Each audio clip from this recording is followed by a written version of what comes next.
नमस्ते, मैं हूं रविंद्र गौतम और आप देख रहे हैं कमोडिटी टुडे। कमोडिटी टुडे के अंदर हम राइस ट्रेड से जुड़े हुए मुद्दे उठाते हैं, राइस इंडस्ट्री के मुद्दे उठाते हैं, जो गवर्नमेंट की पॉलिसीज होती हैं उसके ऊपर हम बात करते हैं, एक्सपोर्ट और इंपोर्ट्स के ऊपर बात करते हैं। इसके अलावा हम पूरे एग्रीकल्चर सेक्टर पर भी नजर रखते हैं और उनकी पॉलिसीज को लेकर हम लोग चर्चा करते रहते हैं।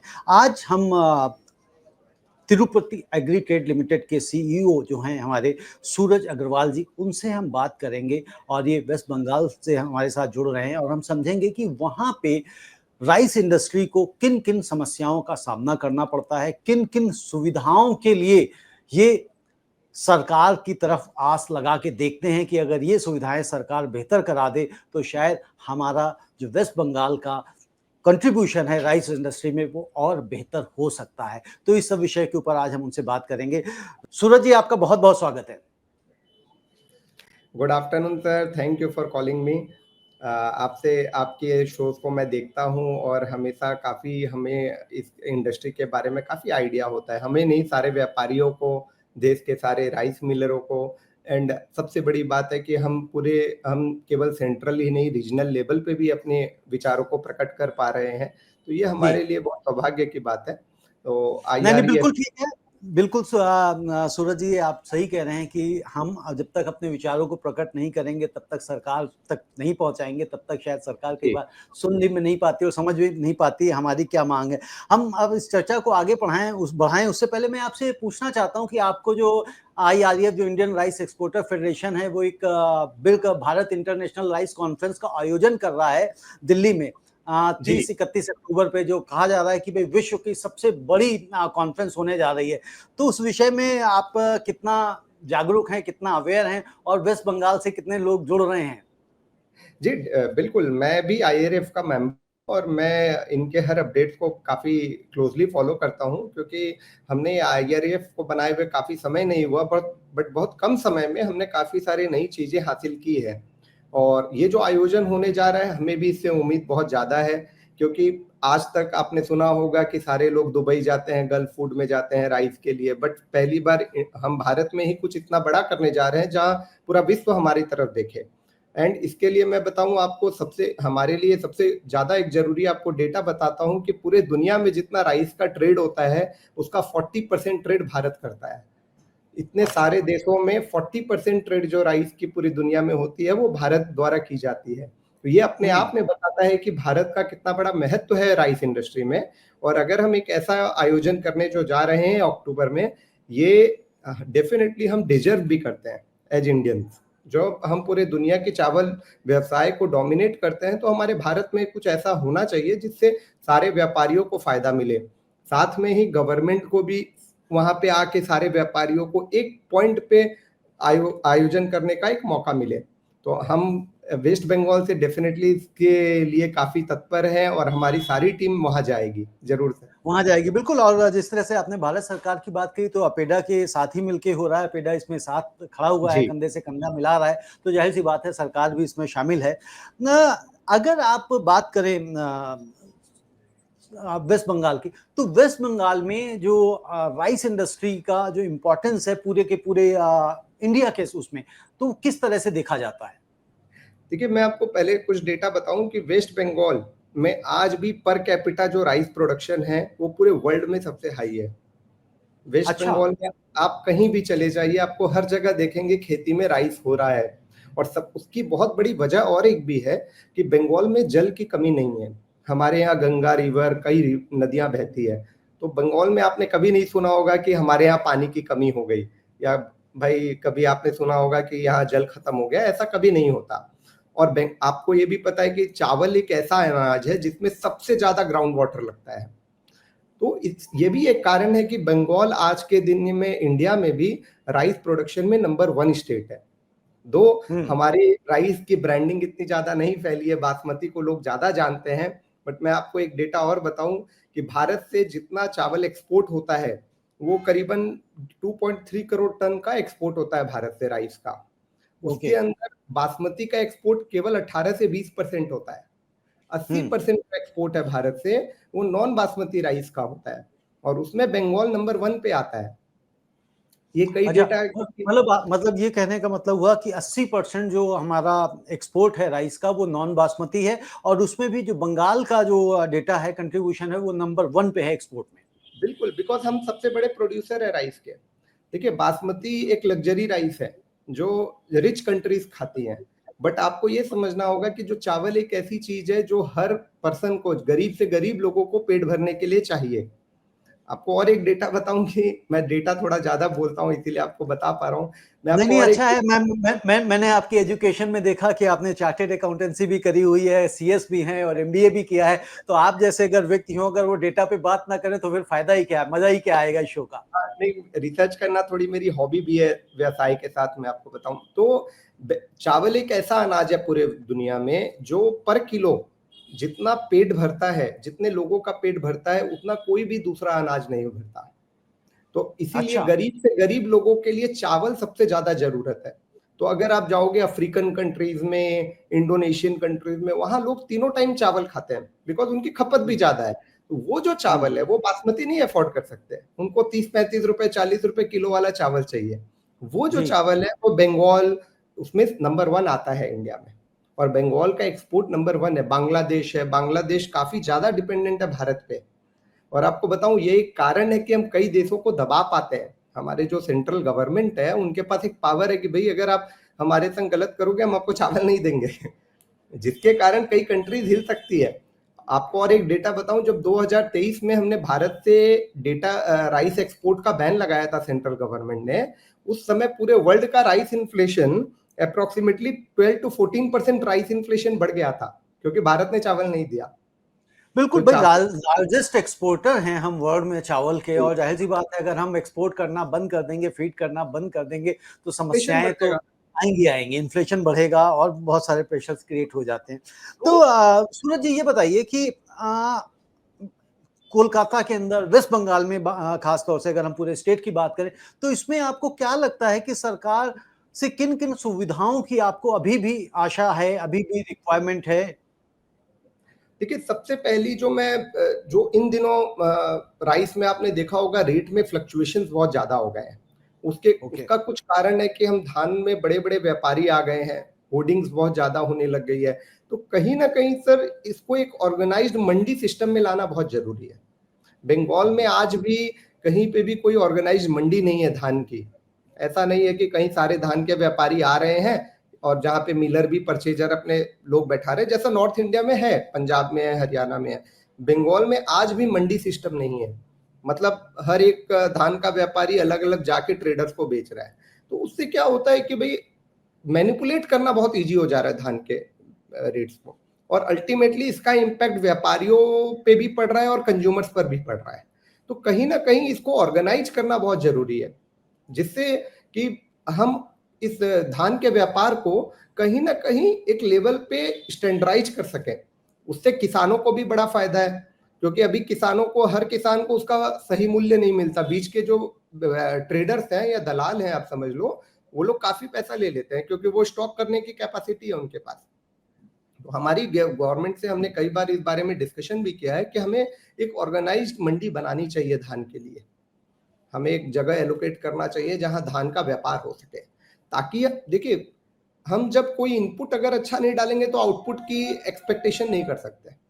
तो अगर हमको बिल्कुल। चावल के प्राइस को कंट्रोल करना है, तो चावल के प्राइस में जो मिलिंग कॉस्ट है, बाकी सब चीज़ें ऑलमोस्ट सेम ही रहती हैं। अल्टीमेट जो हम डिफरेंस ला सकते हैं, वो धान की प्राइस को हम थोड़ा स्टेगनेंट करें। मैं ये नहीं कहता ज़्यादा या कम करें। मैं कहता हूँ किसान को ज़्यादा पैसे मिलने चाहिए, बट कम से कम वो एक कंसिस्टेंसी रहे। बहुत ज़्यादा मूवमेंट्स होने लग गए हैं बिकॉज़ ऑफ बिचौलिया जो हम बोलते हैं। तो इस तो सिस्टम को लेके बिचौलियों की वजह से बहुत सारी मूवमेंट होने लग गई है, होर्डिंग होने लग गए हैं, पैसे ऊपर-नीचे होते हैं। तो उसके लिए आपका कहना है कि अगर ऑर्गेनाइज़्ड किया जाए इस सेक्टर को, तो काफ़ी मतलब सभी को राहत मिलेगी, सभी विन-विन सिचुएशन में रहेंगे। उसका एग्जाम्पल है, पंजाब और हरियाणा में हो रहा है ये चीज़ें। आप देखो, वहाँ अच्छा। पे धान की मंडी है, जहाँ पे एक जगह धान आता है। 100% नहीं है, फिर भी कुछ हद तक है। तो हमें भी कहीं न कहीं इसकी शुरुआत करनी चाहिए। तो इसकी शुरुआत अगर करनी चाहिए, तो जिस तरह से आप कह रहे हैं, तो ये शुरुआत तो ममता सरकार ही करेंगी, यानी कि स्टेट गवर्नमेंट का काम है ये। देखिए, डेफ़िनेटली ये पॉलिटिक्स में मैं बहुत अंदर तक नहीं समझता कि ये किसकी क्या जिम्मेदारी है, बट ओवरऑल एज सरकार, स्टेट हो या सेंट्रल हो, हमें कहीं ना कहीं इस, बिकॉज एग्रीकल्चर हमारी बैकबोन है इंडिया की, और वेस्ट जी। बंगाल की तो बहुत ज्यादा बड़ी बैकबोन है, क्योंकि आपने जानते हैं हम सबसे बड़े कृषि क्षेत्र है बंगाल, तो हमें उसके ऊपर काफी ध्यान देना चाहिए। और एक दूसरा मुद्दा जो मैं बंगाल में देखता हूँ वो है वेस्टेज ऑफ प्रोडक्ट। जो आज धान ओके। हमारा वेस्ट हो जाता है बिकॉज हमारे पास वेयर हाउसेस नहीं है उतने अच्छे, मुझे लगता है कि वेयर हाउसिंग की फैसिलिटीज को बढ़ाना बहुत जरूरी है। ये केवल चावल के वेयर लिए हाउस। ही नहीं, आपको बताऊं जी। एग्रीकल्चर के हर एक आइटम के लिए हमें वेयर हाउसिंग फैसिलिटी अगर हम अच्छी बनाते हैं तो, क्योंकि आपको एक और डेटा बताऊं, आज भी हमारे देश में 10% जो पैदावार होती है वो स्टोरेज कंडीशन खराब होने के कारण नष्ट हो जाती है, और उस 10% पैदावार से हम कम से कम 4 से 5 करोड़ लोगों का पेट भर सकते हैं प्रतिदिन पूरे वर्ष तक। तो हम 4 से 5 करोड़ लोग जितना खाना खाते हैं उतना खाना तो हम केवल पैदावार के समय ही वेस्ट कर दे रहे हैं। तो ये भी एक यानी गवर्नमेंट, यानी कि आप एक आपका ये मतलब एक बड़ा अच्छा पॉइंट आउट किया है आपने कि अगर जो 10% की वेस्टेज हो रही है, और ये 10% की वेस्टेज जो आप कह रहे हैं सिर्फ वेस्ट बंगाल की बात कर रहे हैं या पूरे ऑल ओवर इंडिया की ये तो बात कर पूरे रहे इंडिया की ही बात है, ये पूरे इंडिया की ही हैं? बात है, क्योंकि तो स्टोरेज ये वेस्टेज कैसे रुकेगी, इसके लिए क्या कदम उठाने चाहिए? देखिए, इसके लिए इनफैक्ट सबसे पहला जो कदम है वो है वेयर हाउसिंग फैसिलिटी, जहां किसान अपने पैदावार को रख सके। क्योंकि पैदावार क्या होती है, अगर मान लीजिए आपने धान छोड़ दिया खेत में और बहुत बारिश आ गई, तो उसकी कहीं ना कहीं उसकी फलन खराब हो जाती है। तो हमें सबसे पहले स्टोरेज कंडीशंस को इम्प्रूव करना पड़ेगा, वेयर हाउसिंग फैसिलिटी। अभी देखिए, धान एक कम दाम वाला प्रोडक्ट है, अभी उसके लिए व्यापारी उतने बड़े बड़े वेयर हाउस हर समय अफोर्ड नहीं कर सकता। तो कहीं ना कहीं देश के हित को रक्षा में रखते हुए हमें इसके लिए वेयर हाउसेस गवर्नमेंट को ही आगे बढ़ के एक कोई नया मॉडल बनाना चाहिए जहां पब्लिक प्राइवेट पार्टनरशिप हो पाए। क्योंकि मैं केवल गवर्नमेंट के ऊपर भी सब कुछ नहीं डालना चाहता, बट पब्लिक प्राइवेट पार्टनरशिप में हमें वेयर हाउसिंग फैसिलिटीज पे वर्क करना चाहिए। ये मुझे लगता है हमारे देश की ओवरऑल संपत्ति के लिए भी काफी जरूरी है, क्योंकि हम धान पैदा करते हैं या मान लीजिए आम पैदा करते हैं, आलू पैदा करते हैं, उसके लिए हम काफी, हमारा जो देश का रिसोर्स है वो यूटिलाइज कर रहे हैं। कहीं ना कहीं वो देश का रिसोर्स वेस्ट ना जाए, और किसी ना नहीं, किसी के बिल्कुल पेट। आप बिल्कुल जी हाँ, कुछ आप ऐड कर रहे हैं प्लीज। हाँ, इसके लिए हमने एक सर इनिशिएटिव राइस विला जो हमारा ब्रांड है उसकी तरफ से हमने एक इनिशिएटिव भी लिया था, जिसको हमने ब्रांड किया था बी राइस पॉन्सिबल। जैसे बी राइस रिस्पॉन्सिबल होता है, be responsible, do not waste जी। फूड। हमने ये भी सोचा कि सब कुछ गवर्नमेंट को बोलना ही उचित नहीं है, हमें भी जागरूक होना पड़ेगा। हम हो, व्यापारी हो, कंज्यूमर हो, क्योंकि खाने का वेस्ट केवल फार्म लेवल पे ही नहीं हो रहा है, खाने का वेस्ट एक रेस्टोरेंट में भी हो रहा है, खाने का वेस्ट एक व्यापारी के गोडाउन में भी हो रहा है। तो हमने बी राइसपॉन्सिबल में हमने स्टेट गवर्नमेंट से भी काफी मीटिंग्स की है कि कैसे हम एफसीआई के गोडाउन में जो माल वेस्ट हो रहा है उसको बचा पाए। हमने इनफैक्ट जो हमारे देश के यूनियन मिनिस्टर हैं मिस्टर चिराग पासवान जी फूड के, हमने उनको भी अप्रोच किया है कि आप हमारे पूरे देश लेवल पे जितने भी एफसीआई के गोडाउन्स हैं उसमें आप कैसे वेस्टेज को रोक पाए। तो ये वेस्टेज एक ऐसा मुद्दा है जो हमारे देश के लिए बहुत ही ज्यादा इंपॉर्टेंट है, जहां पे 140 करोड़ खाने वाले लोग हैं। कहीं लोग खा नहीं पा रहे और कहीं हम नुकसान कर रहे हैं। तो नहीं, नहीं, इसके बिल्कुल लिए आपने सही कहा और ये बड़ा अच्छा इनिशिएटिव मुझे लगा, बी रिस्पॉन्सिबल। जी तो खाने की बिल्कुल जो वेस्टेज है वो नहीं होनी चाहिए, क्योंकि ये बिल्कुल सत्य है। और हम कई बार सोशल मीडिया पे भी देखते हैं किस तरह के वीडियोस आते हैं, किस तरह की पिक्चर्स आती हैं, जो इवेंट्स होती हैं, सेलिब्रेशंस होते हैं, जो फूड की जो वेस्टेज होती है, तो वो बहुत खतरनाक है। जिस तरह से कहा भी जाता है ना कि भाई उतना ही ले थाली में जितना ना जाए नाली में, ठीक है ना? तो उस तरह से बिल्कुल आपने सही कहा कि हमें ये सोचना चाहिए कि भाई चावल की या अन्न की वेस्टेज ना हो, क्योंकि बहुत सारे लोगों को अन्न नसीब भी नहीं होता है। एक चीज और बताइए सूरज जी कि पेस्टिसाइड को लेके बड़ी चर्चाएं हैं, ठीक है? बिल्कुल पेस्टिसाइड का जो खेती में इस्तेमाल होता है, चावल में इस्तेमाल होता है, तो वो ना सिर्फ हमारे स्वास्थ्य के लिए हानिकारक है, बल्कि सॉइल के लिए भी हानिकारक है, एनवायरनमेंट के लिए भी हानिकारक है, और साथ के साथ व्यापार के लिए भी हानिकारक है। क्योंकि बहुत सारे ऐसे देश हैं जो अगर पेस्टिसाइड्स का रेसिड्यू मिलता है तो वो चावल एक्सेप्ट नहीं करते हैं। तो उसके लिए आप क्या कहना चाहेंगे, कैसे इसमें काम किया जा सकता है? देखिए, आपने बिल्कुल सही कहा, जैसे रिसेंटली यूरोप में हमें काफ़ी प्रॉब्लम हुआ है माल भेजने में, क्योंकि यूरोप वाले पेस्टिसाइड्स को लेके काफ़ी सक्षम हो गए हैं आज के दिनों में। यूएस तो पहले से भी था। यूएस में आज भी पॉलिसी है कि अगर यूएस पोर्ट पे माल पहुँचने के बाद यूएस के जो क्वालिटी टीम है, वो उसको चेक करती है, और अगर माल में पेस्टिसाइड होता है, तो या तो आप माल को रिटर्न ले आओ या वहीं जला दो। और रिटर्न लाना कॉस्टिंग में आता नहीं है, तो आपको जलाना ही एक ऑप्शन होता है। एंड यूरोप में भी रिसेंटली काफ़ी प्रॉब्लम हो रहा है। एंड कहीं न कहीं हमारी जो देश की एजेंसी है एफएसएसएआई, वो उस पे काम कर रही है। मैं कई मीटिंग्स में उनके साथ बैठ चुका हूँ इस बारे में। मैंने वेस्ट बंगाल को रिप्रेजेंट किया था एफएसएसएआई की मीटिंग्स में। बट सर, सबसे बड़ा प्रॉब्लम मैं आपको एक चीज़ बताऊँ, जो मतलब बोलना सर बहुत अच्छा लगता है कि पेस्टिसाइड खत्म कर दें। बट जैसा आपने बताया ना, पेस्टिसाइड के कारण जो सॉइल की क्वालिटी है, वो ऑलरेडी डिटेरियोरेट हो चुकी है देश की। आपने इतने साल उसके अंदर अलग-अलग टाइप के फर्टिलाइजर्स डाले हैं, पेस्टिसाइड डाले हैं। अभी मान लीजिए आपके शरीर को, मैं आपको एक छोटा-सा एग्जांपल बताऊँ कि अगर आपके शरीर को रोज़ क्रोसिन लेने की आदत हो गई है माथे दर्द में, अब आप सोचोगे कि मैं अचानक से क्रोसिन लेना बंद कर दूँगा, तो आप सर्वाइव नहीं कर सकते, क्योंकि आपके हुँ। बॉडी को उसकी आदत पड़ चुकी है एकदम। अब आप और साथ के धीरे-धीरे साथ वो और साथ के साथ वो किडनी को भी डैमेज कर रही है। कर ही रही है, अल्टीमेटली तो पूरे बॉडी को डैमेज कर रही है। बट आपको सर्वाइव करने के लिए आप रोज लेते थे 10 सालों से, अचानक से नहीं छोड़ सकते। उसको छोड़ने की भी एक प्रक्रिया होती है कि हम स्लोली, पहले हम क्रोसिन की जगह कोई लाइट टैबलेट लें। मैं एक छोटा सा एग्जांपल आपको बता रहा हूँ, फिर धीरे धीरे हम उसके कोई आयुर्वेद के ऑल्टरनेटिव में जाएं। धीरे धीरे करके 1 डेढ़ साल 2 साल लगेगा, हमें उस पर कंटिन्यूअस एफर्ट डालना पड़ेगा, तभी हम उसको ठीक कर सकते हैं। तो सेम हमारे देश की मिट्टी का भी हो चुका है हाल।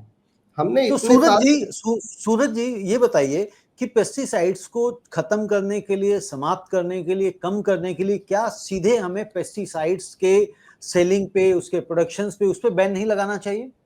सर, आप बैन लगा दोगे, आपके कल खेती ही नहीं होगी। श्रीलंका ने किया था 1-2 साल पहले, आपको सुनने में आया होगा कि वो बोले अचानक से हम ऑर्गेनिक फार्मिंग में जाएँगे, उनके गवर्नमेंट ने जी, बोला। जी। उसके बाद रेस्ट इज़ हिस्ट्री।